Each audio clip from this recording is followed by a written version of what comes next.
Hey guys, what's up? Okay, I hope you all are doing absolutely great. So we have come to the last phase of our chapter.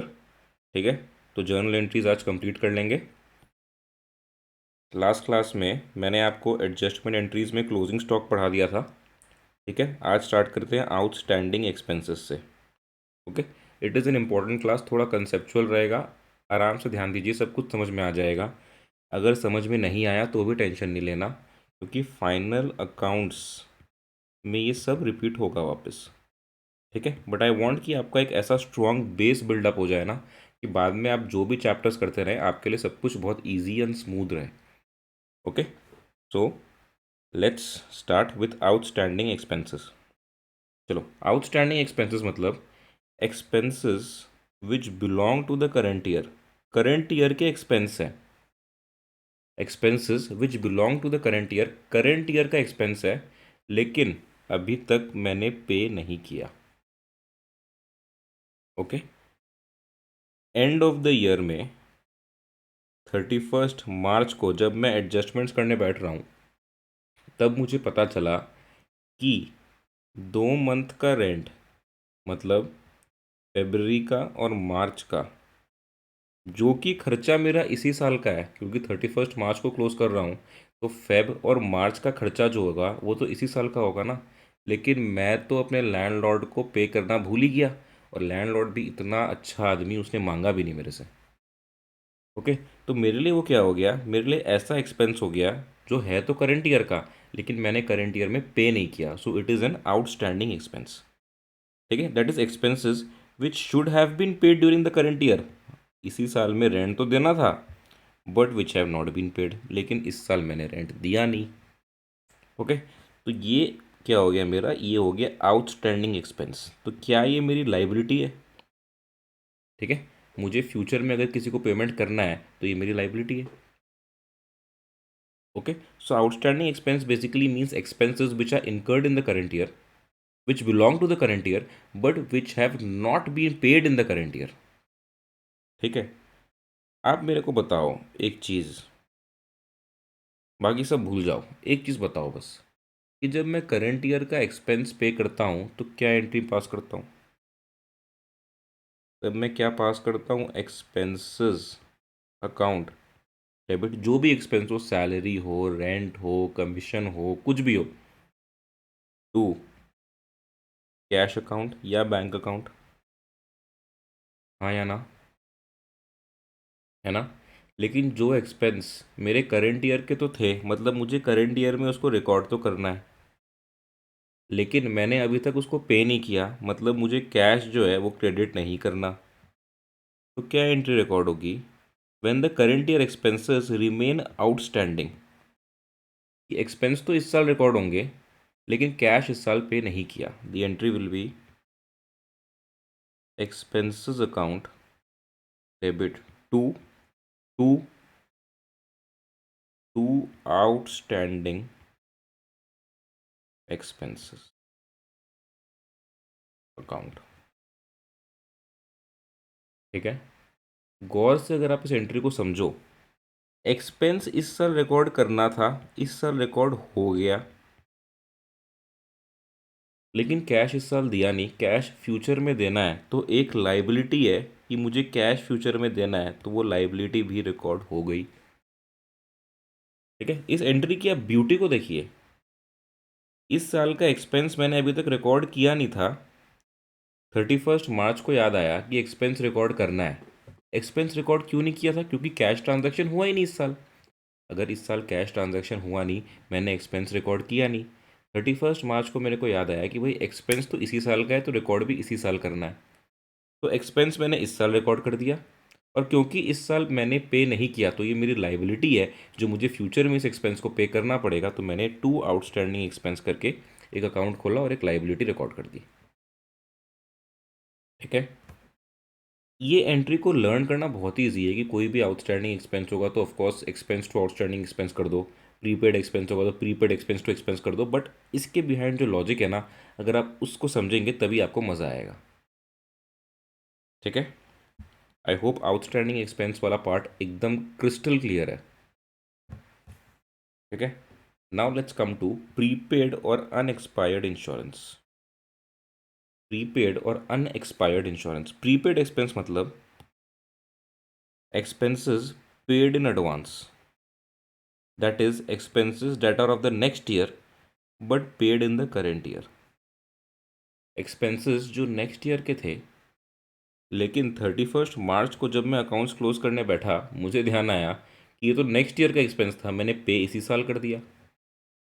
तो क्या ये मेरा asset है क्योंकि मुझे future में इसका फ़ायदा मिलेगा और मुझे फ्यूचर में वो एक्सपेंस उतना ही कम पे करना पड़ेगा, तो is it an asset for me, है ना। अगर मैं एक्सपेंसेस आउटस्टैंडिंग होते हैं तो ये मेरे लिए क्या है, अगर मेरे एक्सपेंस आउटस्टैंडिंग होता है तो ये मेरे लिए लाइबिलिटी है, फ्यूचर में एक्सपेंस पे करना पड़ेगा ना। लेकिन अगर मैंने प्री पे कर दिया पहले ही तो क्या ये मेरे लिए एसेट है? The answer is yes, asset है। ठीक है। एक्सपेंस प्रीपेड मतलब समझो कि ये मैं हूँ, दिस इज़ मी, ये मेरा लैंडलॉर्ड है। इससे बैठ के एग्रीमेंट हो रहा था ना, जब ये एग्रीमेंट बना रहा था अपने लैपटॉप पे, तब मैंने उसको बोला, डेट क्या था पता है? 1 अप्रैल 2021 डेट था। मुझे बुक्स क्लोज करने हैं 31 मार्च 2022 को। 1 अप्रैल 2021 को मैंने लैंडलॉर्ड को क्या बोला? I will pay advance rent for the first 15 months. 15 months का मैं उसको एडवांस रेंट पे कर दूंगा। कब? 1 अप्रैल 2021 को। लैंडलॉर्ड भी खुश, फटाफट एग्रीमेंट बनाया, एग्रीमेंट साइन हुआ, अपना काम पलट गया।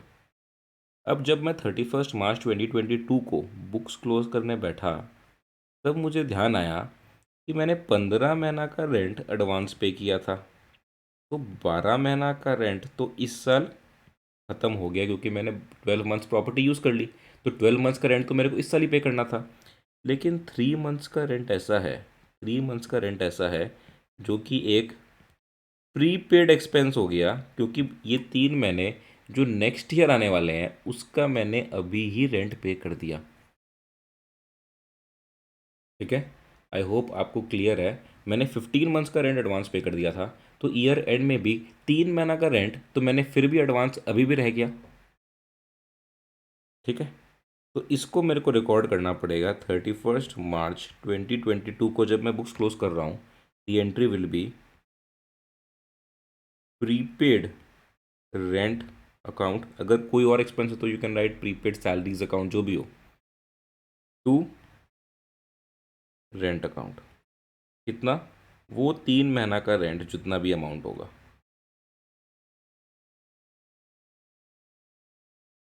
इसमें अगर आप देखो मैं क्या कर रहा हूँ, मैंने जब उसको 15 मंथ्स का रेंट पे किया होगा तो मैंने एक एंट्री मारी होगी, rent account to cash account, जिसमें मैंने 15 मंथ्स का रेंट एज एन एक्सपेंस अपने बुक्स में रिकॉर्ड कर दिया होगा। आप समझ रहे हैं इस चीज़ को? जब मैंने उसको 15 मंथ्स का रेंट पे किया था तब मैंने जो एंट्री मारी होगी उसमें मैंने 15 मंथ्स का रेंट, एडवांस जो रेंट है ना, 15 मंथ्स का मैंने एक्सपेंस रिकॉर्ड कर दिया होगा इसी साल में। लेकिन इस साल का एक्सपेंस होना कितना चाहिए? 12 मंथ का रेंट, क्योंकि बाकी जो 3 महीना का रेंट है वो तो नेक्स्ट ईयर का है, तो वो नेक्स्ट ईयर का 3 महीना का रेंट इस ईयर के लिए प्रीपेड एक्सपेंस है। ठीक है, मतलब वो इस ईयर का एक्सपेंस तो है ही नहीं, वो 3 महीना का जो रेंट है वो इस साल का एक्सपेंस नहीं है। तो मुझे इस साल के एक्सपेंस को कम करना पड़ेगा 3 महीने के रेंट से जो मैं कर रहा हूँ।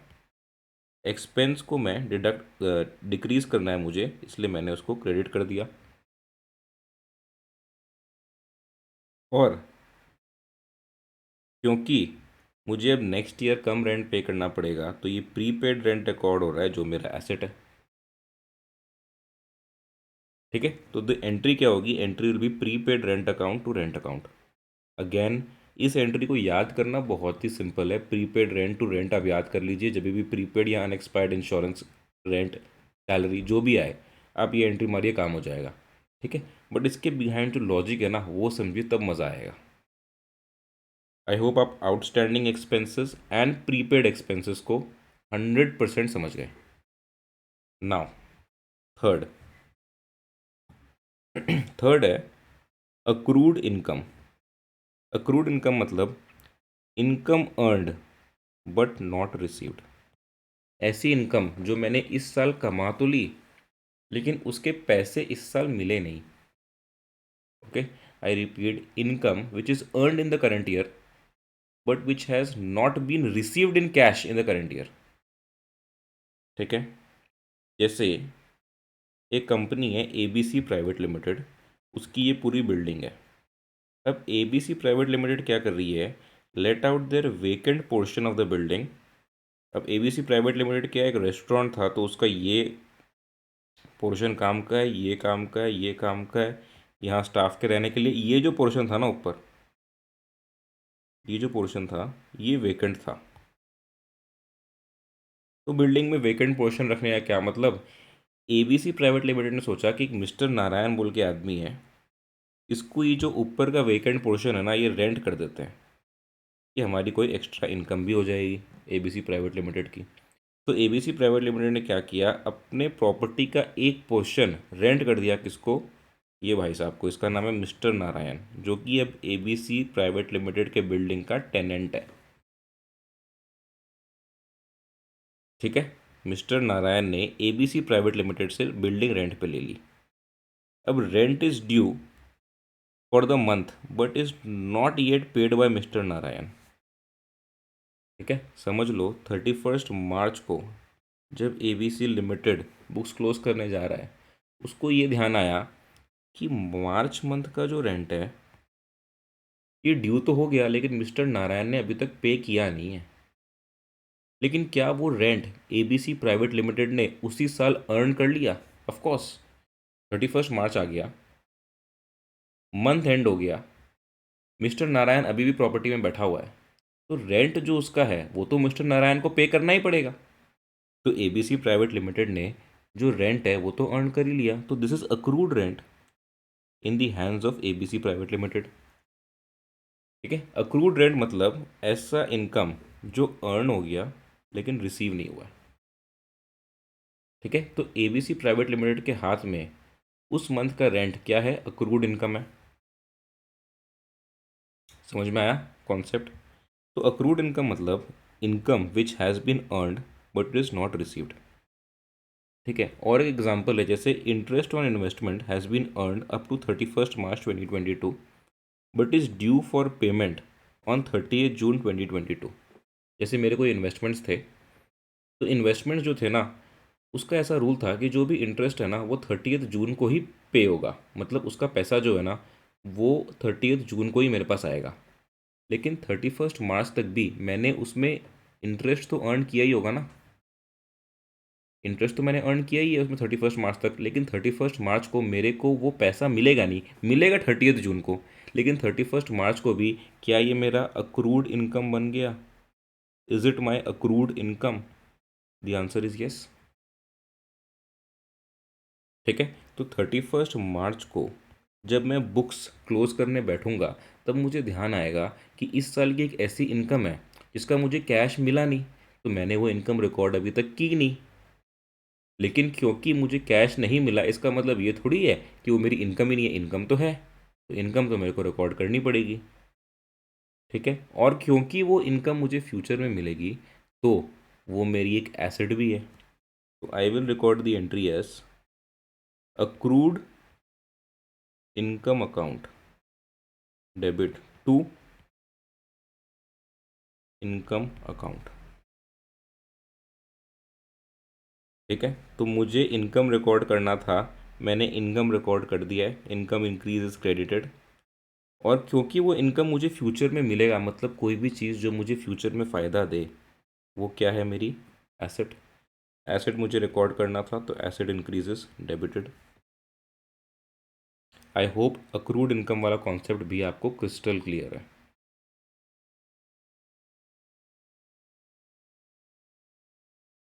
ओके, तो मैंने अब तक आपको तीन चीज़ पढ़ा दी। एक आउटस्टैंडिंग एक्सपेंस, मतलब वो एक्सपेंस जो मुझे इस साल पे करने थे मैंने किए नहीं। दूसरे प्रीपेड एक्सपेंस, मतलब वो एक्सपेंस जो मुझे इस साल पे नहीं करने थे, अगले साल पे करने थे, वो मैंने एडवांस में इसी साल पे कर दिए। थर्ड, अक्रूड इनकम, मतलब वो इनकम जो मैंने इस साल अर्न तो कर ली लेकिन उसका पैसा अभी तक मिला नहीं। एंड लास्ट, अनअर्न्ड इनकम और इनकम रिसीव्ड इन एडवांस। इसका मतलब इनकम तो मुझे इस साल मिल गई, लेकिन अभी तक मैंने उसको अर्न ही नहीं किया। ठीक है। सिमिलर केस लेते हैं। एबीसी प्राइवेट लिमिटेड को अपना एक पोर्शन रेंट करना था, मिस्टर नारायण को उसने रेंट किया, लेकिन मिस्टर नारायण ने इस बार कहानी चेंज कर दी। मिस्टर नारायण ने बोला कि इस साल का रेंट कितना होता है। एबीसी प्राइवेट लिमिटेड ने बोला 20,000 रुपये महीने का रेंट है। उस हिसाब से पूरे साल का 2,40,000। मिस्टर नारायण ने बोला ये पकड़ो 3 लाख रुपए, और अब मेरे को डिस्टर्ब मत करना एक साल तक। तो एबीसी प्राइवेट लिमिटेड जब 31 मार्च को बुक्स क्लोज करने बैठेगा, तो क्या उसको ये रियलाइज़ होगा कि मुझे इनकम जो थी वो 2,40,000 अर्न करनी थी, मुझे मिली हुई है 3 लाख। तो इसमें 60,000 एक ऐसी इनकम है जो मैंने अर्न नहीं की, लेकिन मेरे को मिल चुकी है ना। पिछले केस में क्या हो रहा था, मिस्टर नारायण ने रेंट पे नहीं किया था, तो एबीसी प्राइवेट लिमिटेड का हो गया था अक्रूड इनकम, मतलब income earned but not received. इस केस में क्या हो रहा है, एबीसी प्राइवेट लिमिटेड का हो गया इनकम रिसीव्ड इन एडवांस, मतलब income is not earned but still is received, है ना। तो 60,000 इज इनकम या रेंट रिसीव्ड इन एडवांस। ठीक है। तो इनकम जब एडवांस में रिसीव हो जाती है ना, इट इज़ अ लाइबिलिटी। क्यों? क्योंकि मुझे एक ऐसी इनकम मिल गई है जिसके मैंने सर्विसेज अभी दिए नहीं है, और मुझे फ्यूचर में सर्विसेज देने पड़ेंगे, मुझे फ्यूचर में गुड्स सेल करने पड़ेंगे, तो it is a liability for me. ठीक है। जो भी चीज़ मुझे फ्यूचर में नुकसान देना वो लाइबिलिटी है, जो मुझे फ्यूचर में फ़ायदा दे वो क्या है, एसेट है। अब अनअर्न्ड इनकम और income received in advance. Unearned income या इनकम रिसीव्ड इन एडवांस मतलब income received but not earned, that is against which sale of goods or services is yet to be done। ठीक है। ABC private limited और mister Narayan, इन दोनों आदमी के case में अगर मैं एबीसी प्राइवेट लिमिटेड हूँ और मैं 31 मार्च को अब एंट्री करने बैठ रहा हूँ बुक्स में, समझ लो जब मुझे रेंट रिसीव हुआ, समझ लो मिस्टर नारायण ने रेंट दिया 1/4/21 में, तब मैंने क्या एंट्री रिकॉर्ड की होगी, मैंने रिकॉर्ड की होगी entry cash account debit to rent received, कितनी, 3 लाख, क्योंकि मिस्टर नारायण ने मुझे 3 लाख मेरे मुंह पे मार के मेरा मुंह बंद कर दिया और बोला एक साल तक डिस्टर्ब मत करना। अब 31 मार्च 2022 में मैं क्या कर रहा हूँ, बुक्स क्लोज करने बैठा हूँ, तब मेरे को रियलाइज़ हुआ कि मैंने इनकम जो है ना वो रिकॉर्ड कर दी 3 लाख रुपए, मतलब इसमें 60,000 रुपीज़ इनकम ऐसी है जो इस साल की तो है नहीं। ठीक है। तो क्या मेरी इस साल की इनकम इन्फ्लेटेड है? Of course it is inflated by ₹60,000, क्योंकि 60,000 रुपीज़ मेरी इस साल के इनकम में इंक्लूड तो हुआ है, लेकिन वो इस साल का इनकम है नहीं, वो है नेक्स्ट ईयर का इनकम। तो क्या मुझे अपना इनकम कम करना पड़ेगा? ये आंसर इज़ यस, मैंने कम कर दिया।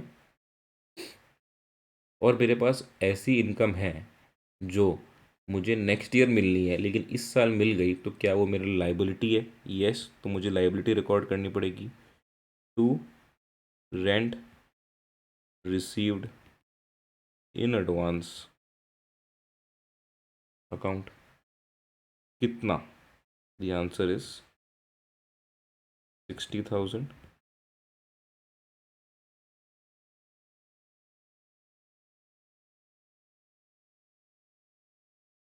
ठीक है। आई होप अब तक आपके माइंड में कोई भी डाउट नहीं बचा। ठीक है। एकदम स्ट्रॉन्ग फाउंडेशन डेवलप कर रहे हैं हम लोग। अब तक हम लोगों ने पढ़ लिया क्लोजिंग स्टॉक क्या होते हैं, आउटस्टैंडिंग एक्सपेंस क्या होते हैं, प्रीपेड एक्सपेंसेस क्या होते हैं, अक्रूड इनकम क्या है, अनअर्नड इनकम क्या है। Now let's come to depreciation. Depreciation I hope आप लोग में से बहुत लोग को पता भी होगा। डेप्रिसिएशन मतलब परमानेंट या continuing decrease in the value of an asset on account of normal wear and tear, है ना, चलते चलते कहीं स्क्रैच लग गया, कहीं डेंट लग गया, तो भी इस गाड़ी की वैल्यू कम होती जाएगी ना, normal wear and tear. Second, passage of time, अगर मैं इसको यूज़ ना करके अपने गैरेज में खड़ा भी कर दूँ ना, तो भी 5 साल में इस गाड़ी की वैल्यू या जिसमें मैंने खरीदी थी उतनी ही रहेगी। द आंसर इज़ नो, इसकी वैल्यू गिरती रहेगी। ठीक है, तो अगर मैं चलाऊंगा, रोड पे ले जाऊंगा उसको, तो डेंट वेंट थोड़ा स्क्रैच व्रैच तो लगेगा ही, तो नॉर्मल वेरिएंट टायर से उसकी वैल्यू कम होगी। अगर मैं नहीं चलाया, अपने गैरेज में खड़ा कर दिया, फिर भी पैसेज ऑफ टाइम की वजह से उसकी वैल्यू कम होगी। The answer is yes. अगर मैंने, ये दोनों पुराने केस नहीं भी हुए, अगर नॉर्मल वेरिएंट टायर नहीं हुआ, पैसेज ऑफ टाइम नहीं हुआ, तभी भी अगर मैं गाड़ी को लेके आता हूँ, तो क्या वो गाड़ी कुछ दिनों में आउटडेटेड होने लगेगी? दी आंसर इज यस, क्योंकि नया मॉडल आ जाएगा, उसमें नए फीचर्स आ जाएंगे, एकदम टेस्ला वीडियो प्लेयर आ जाएगा, एबीएस सिस्टम आ जाएगा, है ना, हिल असिस्ट आ जाएगा, ऑटोमेटिक ट्रांसमिशन आ जाएगा। तो एक्सपेक्टेड ऑब्सोलेसेंस की वजह से भी इस गाड़ी की वैल्यू गिरती रहेगी। The answer is yes. ठीक है, तो कुछ रीजंस के कारण कोई भी एसेट की वैल्यू है ना, वो गिरती रहती है एवरी ईयर। लेकिन क्या उसके लिए आपके जेब से कैश जा रहा है? The answer is no. आपकी जेब से कैश तो जा नहीं रहा, तो पूरे साल में ऐसा कोई ट्रांजैक्शन हुआ ही नहीं जिससे आपको ये पता चले कि आपकी एसेट की वैल्यू गिर गई, है ना। तो ईयर एंड में जब आप अकाउंटिंग करने बैठ रहे हैं, आपको ये पता चला कि एसेट की वैल्यू गिर गई है, तो इसको हमें गिराना पड़ेगा, और जो ये डेप्रिसिएशन हुआ है ना, इसको एज एन एक्सपेंस अपने बुक्स में रिकॉर्ड करना पड़ेगा, है ना, ताकि मेरी एसेट की वैल्यू जो हो वो कम हो, और मेरी जो बैलेंस शीट है वो ट्रू फाइनेंशियल पोजीशन डिस्प्ले करे। ठीक है, of course depreciation is a non cash expense, क्योंकि आपके जेब से कोई कैश तो जा नहीं रहा। डेप्रिसिएशन की एंट्री क्या होगी? The entry is depreciation account debit to fixed asset account, because depreciation causes a fall in the value of fixed asset. तो फिक्स्ड एसेट जो है वो गिर रहा है, इसलिए वो क्रेडिट हो गया। Depreciation is an expense is increasing and therefore it is debited. ठीक है, very simple, I hope it is clear. Next, interest on capital. What is interest on capital? First of all, capital क्या होता है? Capital मतलब funds invested bye proprietor in the business entity, है ना। Proprietor अपने business में जो funds invest कर रहे हैं, that is known as capital. मतलब आप अपने बिजनेस में जो पैसा लगाएंगे वो कैपिटल है। मैंने अपने बिजनेस में जो पैसा लगाया है वो कैपिटल है। अब मैं बिजनेस को बोल रहा हूँ कि मैंने तेरे में जो पैसा लगाया है ना, उसका मेरे को इंटरेस्ट पे कर। बिजनेस बोलेगा क्यों, ये क्या तरीका हुआ? बिजनेस भी आपका, पैसा भी आपका, आपने लगाया है, तो क्यों फिर पैसा, इंटरेस्ट की बात ही कहाँ से आई? तो मैंने बिजनेस को समझाया कि देख भाई, मैंने बिजनेस में पैसा लगाया, अगर ये पैसा मैं बैंक में लगाता तो बैंक वाला मेरे को इंटरेस्ट पे करता। The answer is yes. ठीक है, तो मैं पैसा तेरे में क्यों लगाऊं, मैं तो डायरेक्ट बैंक में लगा दूंगा। तब बिजनेस को समझ में आया, हाँ बात तो लॉजिकल है। फिर मैंने बिजनेस को समझाया कि देख, मैंने तेरे पे पैसा लगाया, अगर मैं नहीं लगाता तो तेरे को तो पैसा कहीं ना कहीं से जुगाड़ करना पड़ता। अगर तू पैसा बैंक से लेके आता, अगर बिजनेस पैसा बैंक से लेके आता, तो क्या बिजनेस को बैंक को इंटरेस्ट पे करना पड़ता? The answer is yes, business को इंटरेस्ट पे करना पड़ता। तो जब मैंने बिजनेस में कैपिटल लगाया है, मैंने अपने बिजनेस में क्या पैसा लगाया है, तो मैं उससे इंटरेस्ट ऑन कैपिटल क्यों ना लूँ? बिजनेस ऑफ कोर्स मेरा है, बट मैं और बिजनेस तो डिफरेंट एंटिटीज है ना, है ना। बिजनेस को क्या फ़र्क पड़ता है मैं मरूँ या जीऊँ, इसलिए तो मेरे लाइफ इंश्योरेंस में वो प्रीमियम का पैसा देता नहीं, तो मुझे भी कोई फ़र्क नहीं पड़ता। अगर मैंने बिजनेस में पैसा लगाया है, मुझे अपना इंटरेस्ट चाहिए। ठीक है। तो basically from the point of view of business, interest on capital क्या है? बिजनेस के लिए तो लॉस है। लॉस मतलब आप समझ लो एक्सपेंस है। ठीक है।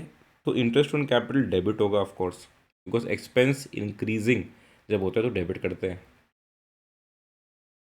प्रोप्राइटर के लिए क्या है? ये गेन है, तो वो उसके कैपिटल अकाउंट में क्रेडिट हो जाएगा। क्यों?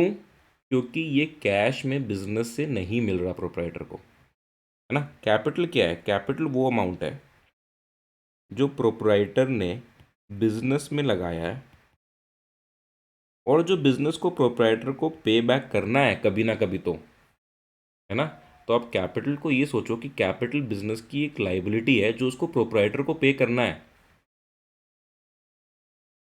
ठीक है। समझ लो प्रोप्राइटर ने 10 लाख रुपए बिजनेस में लगाया था, तो बिजनेस को प्रोप्राइटर को 10 लाख रुपए पे करना है। Business has to pay to the proprietor ₹10 lakh.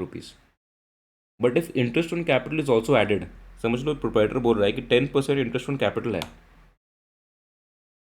तो ultimately 1 lakh rupees year and में बिजनेस को प्रोप्राइटर को पे करना है।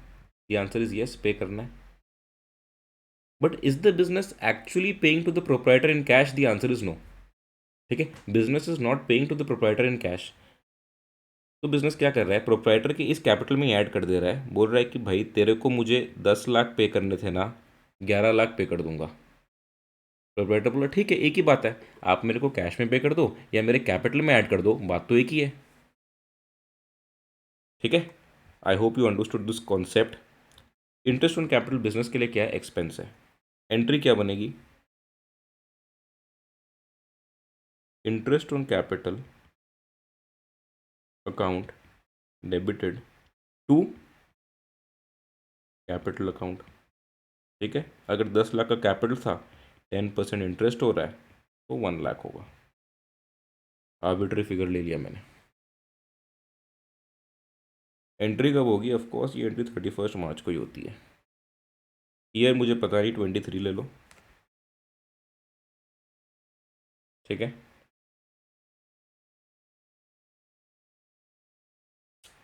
अब the next concept, interest on drawings. ठीक है। इंटरेस्ट ऑन ड्राइंग्स मैंने आपको समझाया तभी होता है जब ड्राइंग्स अगेंस्ट प्रॉफिट हो। ड्राइंग्स अगेंस्ट कैपिटल हो तो it affects interest on capital. ठीक है। वो कॉन्सेप्ट बाद में देखेंगे, बाद में सोचेंगे, पहले आप इंटरेस्ट ऑन ड्राइंग्स पे फोकस करो। Amount withdrawn bye the proprietor from the business for his personal use against profit for the year is drawings.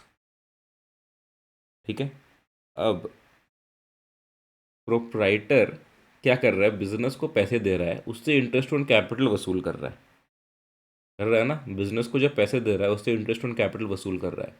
Business बोल रहा है ठीक है भाई, अब तू जब ड्राइंग्स कर रहा है बिजनेस से, अगर you are drawing from the business, ठीक है, तो तुम भी इंटरेस्ट ऑन ड्राइंग्स पे करो। बिजनेस अब प्रोप्राइटर से वसूल करेगा क्या? Interest on drawings. और बिजनेस को प्रोप्राइटर को पे क्या करना पड़ रहा है? इंटरेस्ट ऑन कैपिटल, है ना। बिजनेस प्रोप्राइटर को बोल रहा है कि भाई ठीक है, तेरा ही बिजनेस है, तेरा ही प्रॉफिट है, तेरे को ही मिलना है, लेकिन आज नहीं मिलना था ना। मिलना कब था? ईयर एंड पे। ईयर एंड पे तेरे को मिलना था, तू ले आज रहा है, तो भाई ये एक टाइप का लोन है जो प्रोप्राइटर किससे ले रहा है? बिजनेस से। हाँ, ड्राइंग्स कर रहा है अपने ही प्रॉफिट से, लेकिन आज उसको मिलना नहीं था, मिलना उसको 1 साल बाद था, वो आज ड्रॉ कर रहा है। तो क्या वो 1 साल का इंटरेस्ट जो है वो बिजनेस प्रोप्राइटर से वसूल करेगा? दी आंसर इज यस, है ना। बिजनेस प्रोप्राइटर से वो 1 साल का इंटरेस्ट भी वसूल करेगा। तो प्रोप्राइटर के लिए ऑफकोर्स ये एक्सपेंस है, और from the point of view of business ये क्या है? इंटरेस्ट ऑन ड्राइंग्स एक गेन है ना। तो इसकी एंट्री क्या होगी? The entry will be drawings account debit to interest on drawings account. ठीक है। Supposedly drawings were rupees 1 lakh rupees जो प्रोप्राइटर ने 1 अप्रैल को ही बिजनेस से विड्रॉ कर लिया। बिजनेस ने बोला कि ठीक है कर तो लिया, इंटरेस्ट ऑन ड्राइंग्स पे करना पड़ेगा 10% के हिसाब से। तो इंटरेस्ट ऑन ड्राइंग्स का अमाउंट कितना निकलेगा? 10,000 रुपीज़। ठीक है। तो सिमिलरली जो इंटरेस्ट ऑन ड्राइंग्स है ना, अब वो बिजनेस प्रोप्राइटर को बोलेगा कि भाई ठीक है, तूने 1 लाख रुपए विड्रॉ किए थे ना, अब मैं ये मान लेता हूँ तूने 1,10,000 रुपये विड्रॉ किए हैं, क्योंकि 10,000 रुपये इंटरेस्ट हो गया जो मैं इंटरेस्ट ऑन ड्राइंग्स लगा रहा हूँ उस ड्राइंग्स पे जो तूने विड्रॉ किए थे। ठीक है। आई होप आपको समझ में आ रहा है। इंटरेस्ट ऑन ड्राइंग्स जो है ना वो ड्राइंग्स में ऐड हो गया है, क्योंकि इसका कोई फिजिकल कैश पेमेंट होता नहीं है। सिमिलरली जैसे मैंने इंटरेस्ट ऑन कैपिटल को कैपिटल में ऐड कर दिया था। ठीक है। दोनों बहुत ही सिंपल कॉन्सेप्ट थे, ज़्यादा इसमें आप ओवर स्ट्रेस मत करिए। ठीक है। सिंपल कॉन्सेप्ट है, एकदम सिंपली समझिए इसको। ओके। तो we are towards the end of the chapter, almost our chapter is over. छोटे मोटे कुछ कॉन्सेप्ट्स है वो करेंगे, पहले एक क्वेश्चन प्रैक्टिस कर लेते हैं। ओके, फटाफट करेंगे। Journalise the following transaction in the books of Harpreet Bros. 10,000 due from Rohit are now bad debts, इसकी एंट्री क्या होगी? What will be the entry? The entry will be bad debts account debit to Rohit. कितने due थे? 10,000।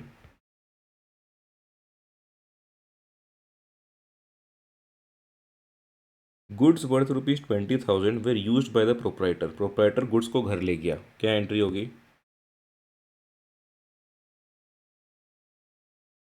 Drawings account debit to purchasers account. Goods ले गया ना, cash नहीं ले गया। कितने की ले गया था? 20,000 के।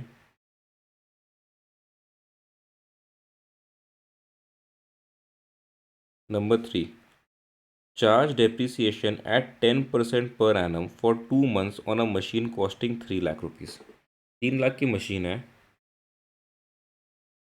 डेप्रिसिएशन लगाना है 10% के हिसाब से। कितने टाइम के लिए? 2 महीना के लिए। क्या अमाउंट होगा, कैलकुलेट करिए।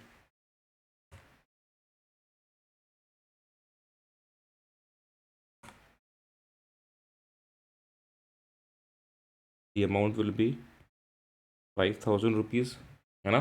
Correct me if I am wrong. 5,000 depreciation है। एंट्री क्या होगी?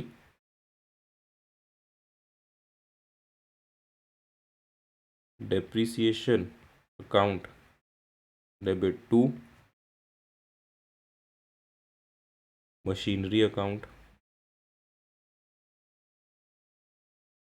5,000 रुपीज़।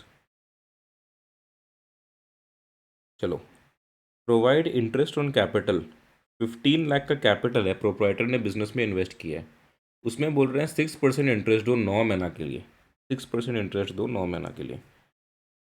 15 लाख का कैपिटल है,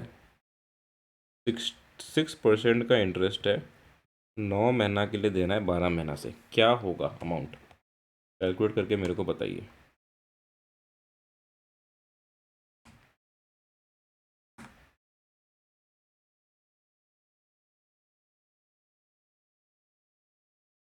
$67,500, येस और नो? ठीक है। इंटरेस्ट ऑन कैपिटल की क्या एंट्री होगी? Interest on capital account debit to capital account, how much? 67,500।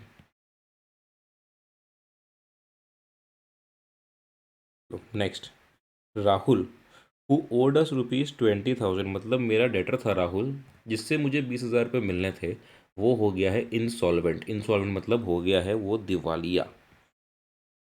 दिवालिया मतलब हो गया है कंगाल। फिर भी इतना अच्छा आदमी है, मुझे बोल रहा है 60 पैसा दे दूंगा इन अ रूपी, अपने एस्टेट बेच के तुमको। इन अ रूपी 60 पैसा दे दूंगा, मतलब 60% अमाउंट मैं पे कर दूंगा, फिर भी 20,000 का मतलब कितना? 12,000 मैं पे कर दूंगा अपना सब कुछ बेच बुचा के। तो 12,000 पे कर दूंगा, फिर भी 8,000 तुम्हारा बैड डेट होगा, वो तुम सहन करो। 20,000 तो बैड डेट नहीं कर रहा ना मैं, 12,000 पे कर रहा हूँ। 8,000 रुपये तुम्हारा बैड डेट होगा, तुम सहन करो। मैंने भी राहुल को बोला भाई ठीक है, जो आ जाए वही ठीक है। मैंने एंट्री मारी बैंक अकाउंट डेबिट, कितना आया 12,000। बैड डेट कितना हो गया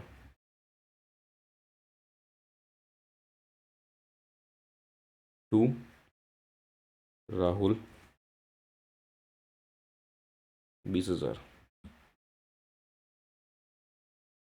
चलो नेक्स्ट, गुड्स कॉस्टिंग ₹80,000, 80,000 के गुड्स खरीदे थे मैंने, मोहन को सेल किए 1,00,000 रुपए की, इसकी क्या एंट्री होगी ये बताओ। मैंने गुड्स खरीदे थे 80,000 के, मोहन को मैंने सेल किए, कैश दिया है क्या, कैश तो दिया नहीं, मतलब क्रेडिट में किए होंगे। 1,00,000 रुपए में सेल किया तो कितने, क्या एंट्री होगी इसकी। अरे भाई मैंने कितने में भी खरीदे हो, सेल कितने में किया, 1,00,000 रुपए में, तो 1,00,000 की एंट्री आएगी सेल्स की, दैट्स इट। चलो, received ₹12,000 for bad debt return of last year. एक bad debt last year write off कर दिया था, उससे आज 12,000 मिल गए। क्या वो राहुल था, पता नहीं, राहुल नहीं भी हो सकता, कोई दूसरा होगा, बैड डेट तो होते ही रहते हैं। चलो, इसकी क्या एंट्री होगी, bank account debit to bad debts recovered account, कितना 12,000। कोई डाउट है तो देख लो, इसमें सारे आंसर्स मैंने लिख दिए, ये क्वेश्चन है, ठीक है। एक काम करो, इस क्वेश्चन की फ़ोटो खींच लो, उसके बाद बैठ के खुद सॉल्व कर लो, फिर इस आंसर से मिला लेना, ठीक है। चलो चलो चलो next, opening entry. Opening entry मतलब पिछले साल के जो बैलेंसेस थे ना, वो इस साल मेरे को टान के लेके आने हैं। वो टान के मैं कैसे लेके आऊँगा, ओपनिंग एंट्री के थ्रू। जैसे क्लोजिंग बैलेंसेस जो 2021 के थे, क्या वो ओपनिंग बैलेंस हो जाएंगे 21-22 के, नेचुरली ना। मैंने क्लोजिंग बैलेंसेस जो थे, वो बैलेंस कब क्लोज किया, 31 मार्च 21 को मैंने क्लोज किया। और मैंने फिर बुक्स ओपन कब की, मैंने बुक्स ओपन की 1/4/21 को। तो भाई जो बैलेंस 31 मार्च 21 को थे, वही तो बैलेंस 1/4/21 को भी रहेंगे ना। ऐसा थोड़ी है कि भाई 31 मार्च 21 को रात में सोया 12 बजे तो बैलेंसेस अलग थे, सुबह 5 बजे उठा तो बैलेंसेस अलग ही हो गए। इट इज़ नॉट पॉसिबल, ठीक है। तो क्लोजिंग बैलेंसेस जो 2021 के थे, वही ओपनिंग बैलेंसेस 21-22 के होंगे। और ये बैलेंसेस को मेरे को कैरी फॉरवर्ड करके लाना है, वो कैसे लेके आऊँगा, थ्रू एन ओपनिंग एंट्री, ठीक है। नाउ ओपनिंग एंट्री क्या होती है, it is the first entry each year. Every year first entry जो होती है वो ओपनिंग एंट्री होती है, क्योंकि फर्स्ट काम मेरा यही होता है कि पिछले साल के बैलेंसेस को इस साल कैरी फॉरवर्ड करके लेके आऊँ। So when the firm starts its new books in the beginning of each year,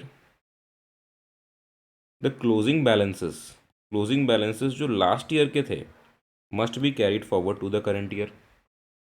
So every entry in each year's journal will be to record the previous year's closing balances of all the assets and liabilities.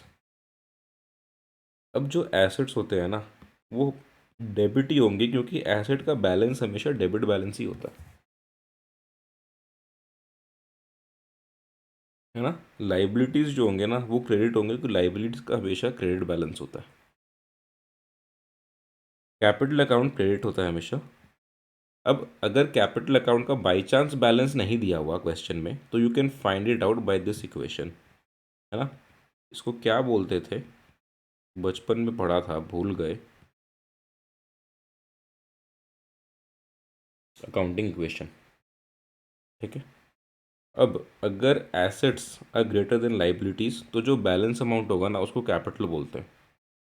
और अगर liabilities ज़्यादा है और assets कम है, तो जो amount होगा उसको गुडविल बोलते हैं, ठीक है। ये गुडविल वाला अभी आपका आएगा नहीं क्वेश्चंस में, ये तब आता है जब आप कोई न्यू फर्म परचेज करते हैं, ठीक है। न्यू फर्म अगर आप परचेज करते हैं तो ये अभी आपका आएगा नहीं। एसेट्स अगर लाइबिलिटी से ग्रेटर है तो of course balancing amount capital account होगा, ये आपको ध्यान रखना है। अब ओपनिंग जर्नल एंट्री पास करने बोल रहे हैं, इससे सिंपल क्वेश्चन मैंने ज़िंदगी में कभी देखा नहीं है। बोल रहे हैं ओपनिंग जर्नल एंट्री पास करो, सब कुछ बता दिया है। कैश इन हैंड 4,300 है, cash at bank 26,750, सन्डी debtors 74,950, machinery and equipment 60,000, closing stock 90, liabilities में सन्डी क्रेडिटर्स 56,000 के एंड कैपिटल 2 लाख का। सिंपल, मुझे कुछ नहीं करना, दिहाड़ी वाला काम करना है। Cash in hand account debit कितना,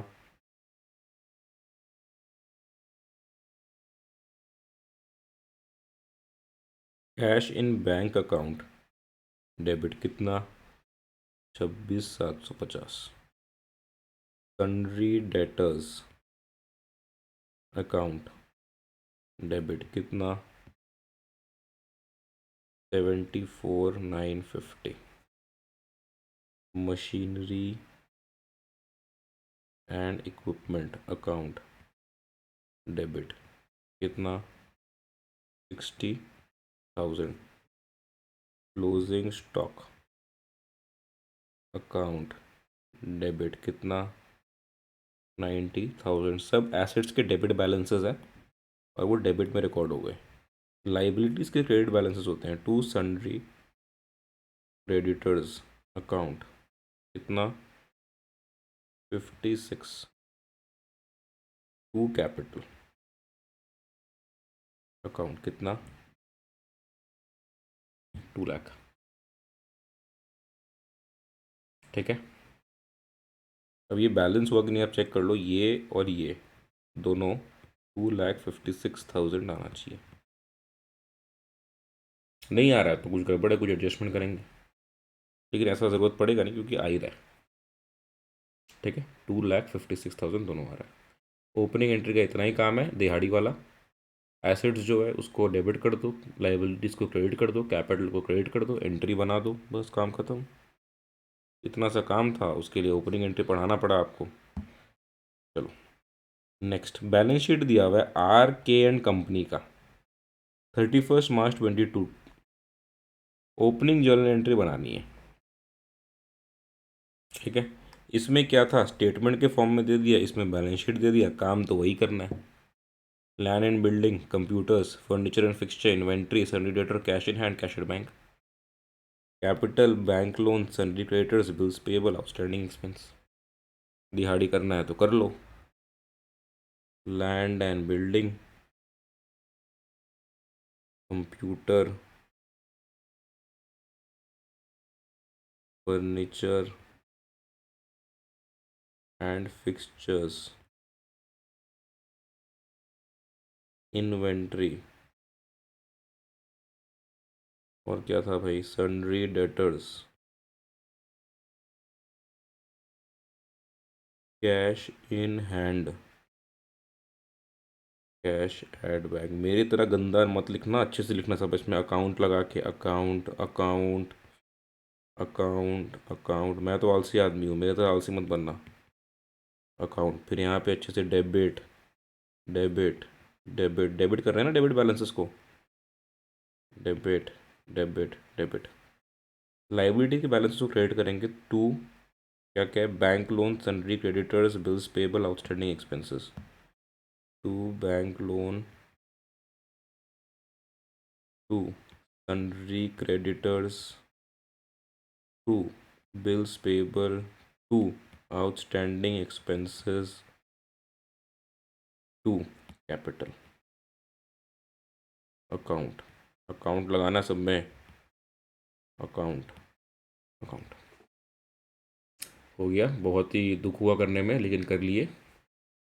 अब सारे अमाउंट बिठा दो, 1,10,000, 20,000, 1,10,000, 20,000, क्या क्या है, 10, 70, 20, 10,000,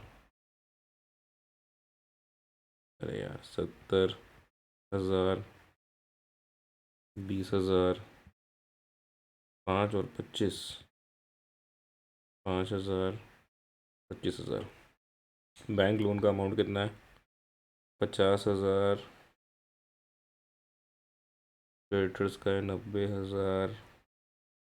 बिल्स पेबल का है 10,000। अरे,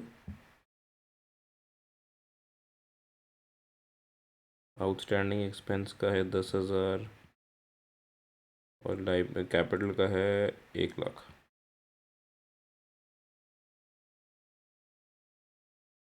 लो, ओपनिंग एंट्री बना दिया आपके लिए। ये एंट्री 1/4 को आती है। कैसा लगा आपको? मज़ा आया कि नहीं? तो अब आप जोड़ के देखिए कि मैंने ठीक बनाया है कि नहीं बनाया है। अगर जोड़ने में दिक्कत हो रही है ना, तो फिर आपको दिक्कत होगी, क्योंकि आपको ही मिलाना पड़ेगा, मैं ठीक करने वाला हूँ नहीं है। ये साइड आ रहा है 2,60,000।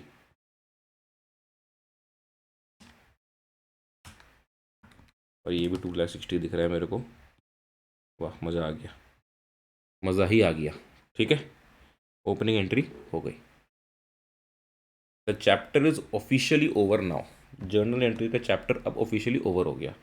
एक इम्पॉर्टेंट चीज़ जो मेरे को आपको बतानी है वो है कि कभी कभी क्या होता है ना, कुछ कुछ अकाउंट्स दिए रहते हैं, कुछ कुछ ऐसे ट्रांजैक्शन दिए रहते हैं कि पता नहीं चलता अकाउंट कौन सा खोलें।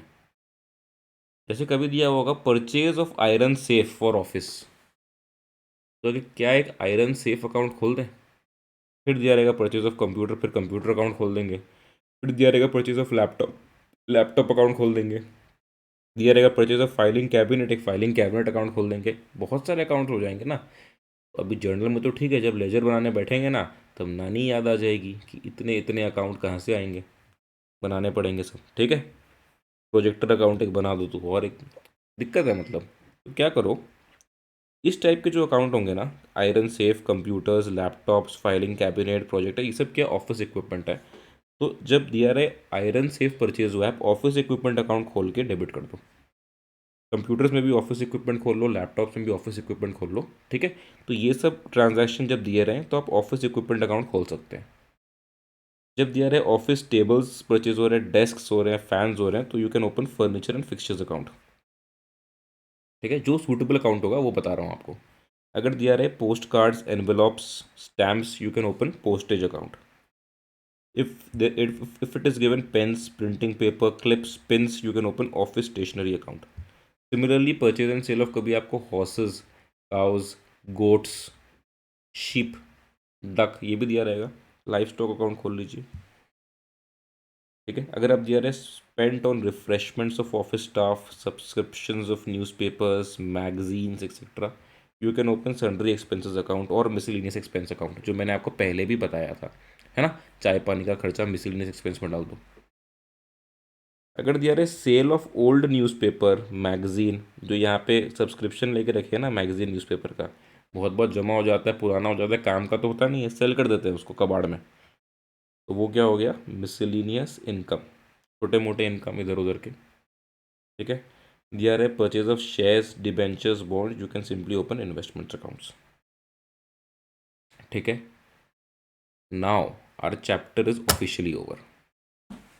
मेरे को तो पढ़ा के बहुत मज़ा आया, आपको कैसा लगा पता नहीं, you can tell me in the comments.